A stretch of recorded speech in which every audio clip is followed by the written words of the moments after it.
Hello बच्चों, तो स्वागत है आप सभी को फिर से मेरे एक नए वीडियो में।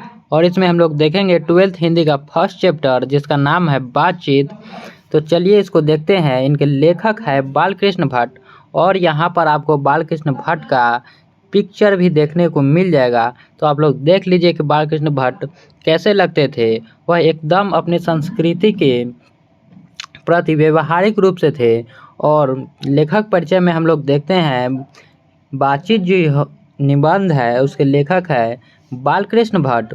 उनका जन्म 23 जून 1844 ईस्वी को इलाहाबाद के उत्तर प्रदेश में हुआ था। उनका निधन 20 जुलाई 1914 ईस्वी में। उनके माता जी का नाम पार्वती देवी था और पिताजी का नाम बेनी प्रसाद भट्ट। पिता एक व्यापारी थे और माता एक सुसंस्कृत महिला, जिन्होंने बालकृष्ण भट्ट के मन में अध्ययन की रुचि एवं लालसा को जगाई थी। उनकी माँ जो थी पार्वती देवी, उन्हीं ने जो बालकृष्ण भट्ट है उनमें पढ़ने की इच्छा को जागरूक किया था। और जो बालकृष्ण भट्ट जी है वो भारतेंदु युग से थे और जो उनका काल था आधुनिक काल। ये जो है आपके ऑब्जेक्टिव में बनता है और ये बार बार पूछा जा चुका है, तो इसे आप लोग ध्यान रखिएगा।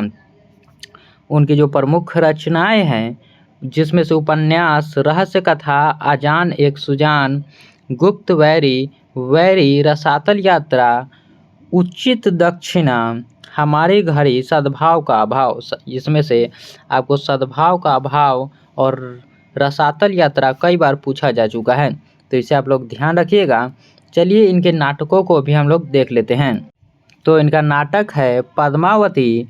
और एक पद्मावती आपने देखा होगा जो करबक चैप्टर है जो आप आगे पढ़ने वाले हैं, उसमें भी आपको पद्मावत की चर्चा मिलेगी, लेकिन यह पद्मावती है और वह पद्मावत था। तो देखिए इसका अगला जो नाटक है कृतार्जुनीय, वेनी संहार, शिशुपाल वध, न नल दमयंती, दमयंती स्वयंवर, ये आप लोग याद रखिएगा, ये आपसे कई बार पूछा जा चुका है।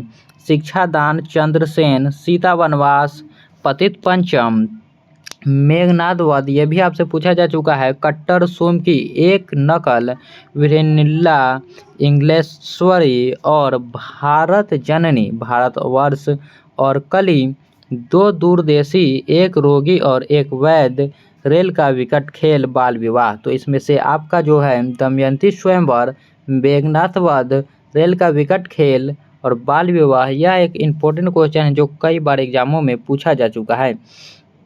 और इसे आप लोग बिल्कुल भी ना भूलें कि जो बालकृष्ण भट्ट थे 1000 से भी अधिक निबंध लिख चुके थे, अपने भट्ट निबंध माला में संकलित किए हुए थे।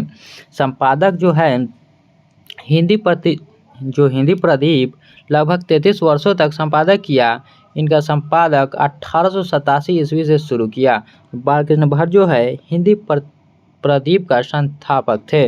आचार्य रामचंद्र शुक्ल ने निबंधकार के रूप में उन्हें अंग्रेजी के साहित्य के एडिशन और स्टील की श्रेणी में रखा था। जो बालकृष्ण भट्ट है उन्हें आचार्य रामचंद्र शुक्ल ने साहित्य के एडिशन और स्टील की श्रेणी में रखा था। और चलिए अब हम लोग बातचीत जो निबंध है उसका सारांश को हम लोग देख लेते हैं।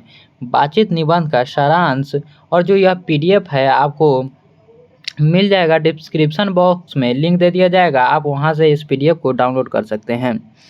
बातचीत शीर्षक निबंध आधुनिक काल के प्रसिद्ध निबंधकार बालकृष्ण भट्ट द्वारा लिखा गया है, जिसमें उन्होंने वाक शक्ति यानी कि बोलने की शक्ति को ईश्वर का अनमोल वरदान बताया है। वे कहते हैं कि अगर मनुष्य में वाक शक्ति न होती तो न जाने इस गूंगी सृष्टि का क्या हाल होता। तो आप ही लोग सोचिए और बताइए कि अगर हमारे पास जो बोलने की जो क्षमता है अगर वही नहीं होता तो हम लोग क्या करते। जो हमारा कम्युनिकेट करने का माध्यम है अगर वही नहीं होता तो हम लोग क्या करते। और चलिए देखते हैं लेखक को। लेखक बताते हैं कि बातचीत और भाषण स्पीच में फ़र्क होता है। बातचीत में वक्ता को भाषण की तरह नखरे और दिखावा करने का मौका नहीं मिलता। स्पीच में वक्तृता यानी भाषण और बातचीत दोनों का मेल होता है। भाषण में इंसान पहले संभल कर बोलता है, फिर कोई चुटीली बात करता है ताकि तालियां से कमरा गूंज उठे। अच्छे भाषण में ऐसा मोड़ लाना होता है जहाँ पर लोग ताली बजा सके। यहाँ पर बालकृष्ण भट्ट ये कहना चाहते हैं कि जो नेता लोग होते हैं और वो जब अपना भाषण देते हैं तो शुरू में तो वो नॉर्मल बातें करते हैं, लेकिन बीच बीच में वो कुछ हंसी वाले बात को भी बोलते हैं और कुछ गंभीर पूर्वक बात भी बोलते हैं, जिससे जो जनता होती है उसे अच्छा लगे और वो ताली बजाए, जिससे जो नेता है उसका मनोबल बढ़े। तो चलिए देखते हैं फिर। लेकिन बातचीत में ताली बजाने का कोई मौका नहीं होता और न ही उसमें कहे उड़ाने की कोई बात होती है। बातचीत में अगर कोई चुटीली बात आ भी जाए तो हल्की सी हंसी आ जाती है। उस हंसी की आखिरी हद होती है होठों का मुस्कुरा देना। स्पीच का मकसद होता है सुनने वालों के दिल में जोश और उत्साह भरना, लेकिन बातचीत सिर्फ मन बहलाने का तरीका होता है। देखिए, वे कहते हैं कि जो स्पीच है उसमें जो है उत्साह और जोश के लिए उस तरह से बातें बोली जाती है, लेकिन जो हम असल ज़िंदगी में जो बातचीत करते हैं उसमें ऐसा कुछ नहीं होता है। लेखक कहते हैं कि जैसे जीवन में खाने पीने घूमने फिरने की ज़रूरत होती है, वैसे ही बातचीत भी ज़रूरी होती है। बातचीत से मन हल्का होता है, दिल साफ होता है और बहुत आनंद मिलता है। दिल की जो गंदगी और धुआं जमा होता है वह बातचीत के जरिए भाप बनकर उड़ जाता है। जिन लोगों को बातचीत की आदत लग जाती है वे कभी कभी खाना पीना भी छोड़ सकते हैं, लेकिन बातचीत का मज़ा नहीं छोड़ते। इसमें आपसे ऑब्जेक्टिव पूछी जाती है कि जो हमारे जो दिल में जो धुआं और मवाद जमा हुआ होता है वह किस तरह से निकल पड़ता है। तो बातचीत के जो जरिए है उससे जो हमारे जितने भी मन में, दिमाग में और दिल में जो मवाद भरे होते हैं सब बातचीत के जरिए निकल जाते हैं। लेखक रॉबिन्सन क्रूसो का उदाहरण देते हैं। वह 16 साल तक किसी इंसान का चेहरा नहीं देख पाया था। इतने साल कुत्ते बिल्ली जैसे जानवरों के साथ रहा। जब उसने फ्राइडे नामक व्यक्ति से पहली बार एक बात सुनी तो उसे ऐसा लगा जैसे उसने फिर से इंसान का रूप पाया हो। लेखक कहते हैं कि मनुष्य की वाक्य शक्ति में लोगों को लुभा लेने की ताकत होती है। सच है, जब तक मनुष्य बोलता नहीं तब तक उसका गुण और दोष प्रकट नहीं होता। जो लेखक है वो बताते हैं कि एक 16 साल का व्यक्ति था जिसका नाम था रॉबिन्सन क्रूसो। वह जंगलों में रहता था और जानवरों के साथ रहता था, लेकिन एक दिन उसने फ्राइडे नामक व्यक्ति को पहली बार देखा। फिर उसको भी एहसास हुआ कि मैं भी एक इंसान हूँ और मैं भी उसी तरह का हूँ।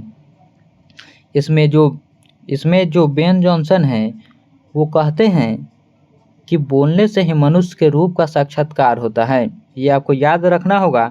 ये आपसे 2 नंबर वाले क्वेश्चन में भी पूछता है और ऑब्जेक्टिव में भी पूछता है। इसमें यह भी ऑब्जेक्टिव बन जाता है, जब तक मनुष्य बोलता नहीं तब तक उसका क्या प्रकट नहीं होता है। तो उसका ऑप्शन होगा गुण और दोष। लेखक ने बातचीत के अलग अलग प्रकार भी बताए हैं।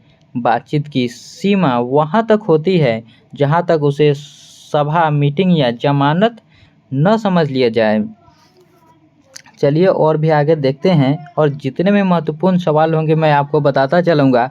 एडिसन मानते हैं कि असली बातचीत केवल 2 व्यक्तियों के बीच होती है। यह आपके लिए बहुत महत्वपूर्ण है। यह आपसे 2 नंबर वाले क्वेश्चन में भी पूछा जाता है। आपसे पूछा जाता है कि जो बातचीत है उसमें बेन जॉनसन और एडिसन का क्या मत है। तो एडिसन कहते हैं कि बातचीत केवल 2 व्यक्तियों में हो सकती है और जो बेन जॉनसन है वो कहते हैं कि बोलने से ही मनुष्य का रूप का साक्षात्कार होता है। उनके अनुसार जो है कि अगर जब तक कोई व्यक्ति बोलेगा नहीं तब तक उसका गुण और दोष प्रकट ही नहीं हो सकता। इसीलिए बेन जॉनसन कहते हैं कि बोलने से ही मनुष्य के रूप का साक्षात्कार होता है। एडिसन का मानना है बातचीत केवल 2 व्यक्तियों के बीच होती है। 2 लोग ही एक दूसरे से दिल की बात कह पाते हैं। जैसे ही तीसरा व्यक्ति आ जाता है बातचीत का वह भाव समाप्त हो जाता है। 3 लोगों में बातचीत की दिशा बदल जाती है। 3 व्यक्तियों में बातचीत अंगूठी में जड़ी नग जैसी होती है और उनका त्रिकोण बन जाता है। 4 लोगों की बातचीत सिर्फ फॉर्मेलिटी होती है, एक तरह की औपचारिक जिसमें गहराई नहीं होती, बस शिष्टाचार और संजीदगी रह जाती है। 4 से अधिक लोगों की बातचीत राम रमावल यानी हंसी मजाक में बदल जाती है। और चलिए देखते हैं फिर क्या है। इसमें जो है आपसे यह भी क्वेश्चन पूछा जाता है कि राम रमावल का क्या अर्थ है। तो 2 या 2 से अधिक लोगों की बातचीत को हम लोग राम रमावल कहते हैं, जिसमें कोई अच्छी बात नहीं होती है, कोई सत्य बात नहीं होती है। 2 बुजुर्गों की बातचीत में अक्सर पुराने ज़माने की शिकायतें भरी होती है। वे बाबा आदम के ज़माने की कहानियाँ सुनाने लगते हैं, जिसमें 4 बातें सच होती है और 10 झूठ। एक बार अगर उनकी बातों का घोड़ा दौड़ पड़ा तो घंटों बीत जाए लेकिन बात खत्म नहीं होता है। बालकृष्ण भट्ट जी कहते हैं कि अगर हमारे आसपास जैसे कि गांव इलाकों में यह ज़्यादा देखने को मिलता है, अगर 2-3 बुजुर्ग लोग बैठ जाए तो ज़माने को लेकर दिन रात बात करने लगेंगे। और जो वो बोलते हैं उसमें से कुछ सत्य तो होता है लेकिन ज़्यादातर झूठ ही होता है। और जब वो बोलना शुरू करते हैं तो लगातार बोलते ही रह जाते हैं। इस तरह लेखक ने बातचीत को जीवन का जरूरी हिस्सा बताया है। एक ऐसा माध्यम जो न सिर्फ आनंद देता है बल्कि दिल का बोझ भी हल्का कर देता है। और जो इसमें थोड़ा सा छूट गया है मैं आपको बता देता हूँ। जो यूरोप के लोग हैं उनमें एक विशेष प्रकार की बात करने की कला होती है, जिसे हम लोग आर्ट ऑफ कन्वर्सेशन कहते हैं और उसे हम लोग सुहृदय गोष्ठी भी कहते हैं। इस कला से लोगों के मन को जीत लिया जाता है। उससे इतनी अच्छी तरह से बात की जाती है कि लोग पूरी तरह से खुश हो जाते हैं। तो धन्यवाद आपको इस वीडियो को देखने के लिए। और फिर इसका मैं ऑब्जेक्टिव सीरीज भी ला रहा हूँ।